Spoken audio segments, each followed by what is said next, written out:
Welcome back everyone, and I'm trusting that you're all doing great. In the last video we went through creating this scene in which we explored combining both 2D and 3D animation in a new workflow that I'm exploring courtesy of Olof Strom.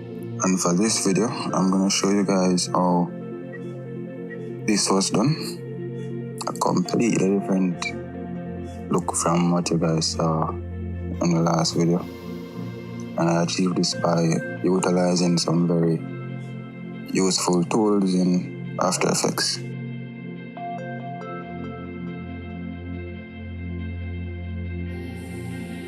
So my process was a simple 4-step process, and what I did, I went ahead to do some simple color grading to get that feel that I'm looking for in the scene. I went ahead to use the 3D camera tracker in After Effects, and doing that I was able to add some particles into that 3D space just to make the scene look a little more interesting. And I also went ahead to add some basic volumetric lighting, so I'm going to run through that to show you guys how that was done. Alright, so starting off with color grading. As I mentioned before, it's some simple color grading, nothing too in-depth. But what I did was to add the tint preset and change the map black to a darker shade of blue and the map white to a lighter shade of blue. Dropping the amount to around 50% would then go ahead to give off the feel of a night scene. But looking at it now, you realize that it's still kind of dull. So then I went ahead to drop on auto contrast, and this will go ahead to push the brightness up a little more on the shadows and the color, and also dropped on exposure. And from there, I would just then go around playing with them both until I got the look that I was pleased with.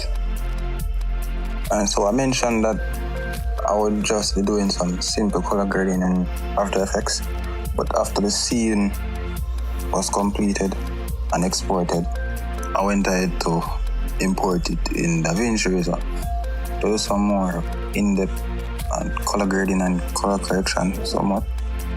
And for those who know DaVinci Resolve, I created 2 extra nodes, one for color grading and one for color correction. And for the color grading node, I would then go ahead to play with the color wheels until I got the feel that I was looking for.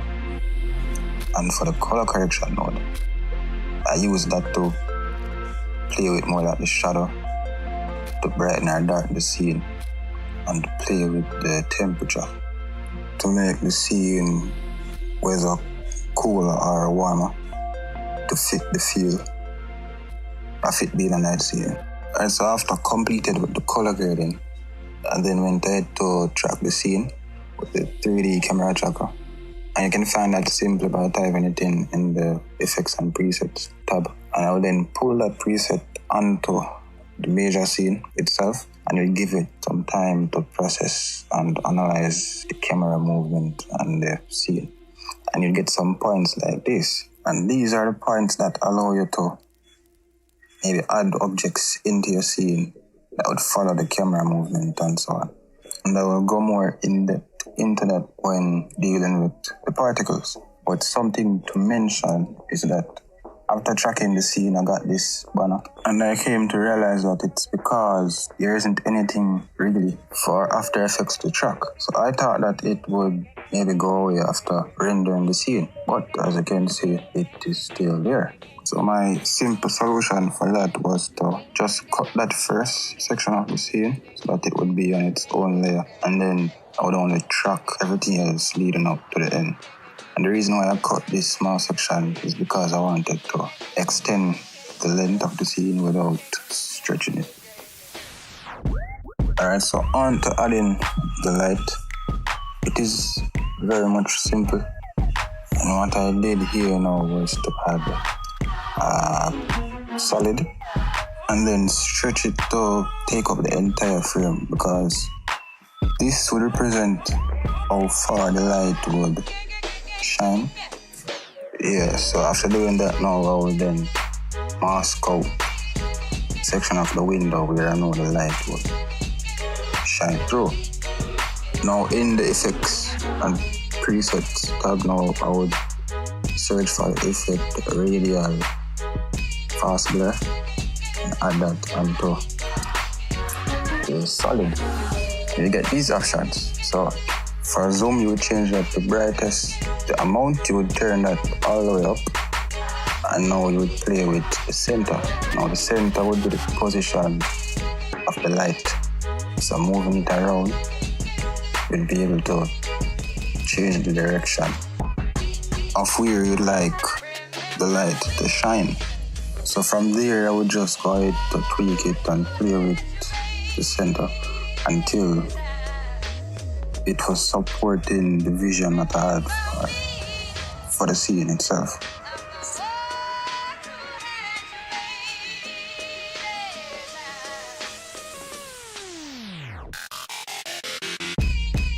Alright, so moving on to the dust particles. This is where I would use those points that I mentioned earlier before, and I would select exactly where I want my particles to be, and I would right click that point and select create null. So creating the null, I would then copy the position of that null and paste it onto the position of the particle.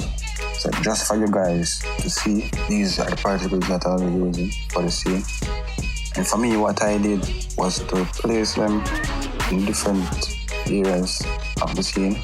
Some of them would be further back, some would be closer towards the camera. And I also went ahead to mask out some sections so that it would give an effect like it was the light that was causing the particles to be seen, in a sense. And then completing that, this would be the final scene again. So from here on, I'll be working on some more scenes for the short film, so you guys can keep a lookout for that. And also, I'm planning to release some more videos in my I Want You to Feel series, so you can keep an eye out for that too. So until next time, I hope that you guys continue to stay safe, continue to create, continue to stay inspired. Yeah, I'm out.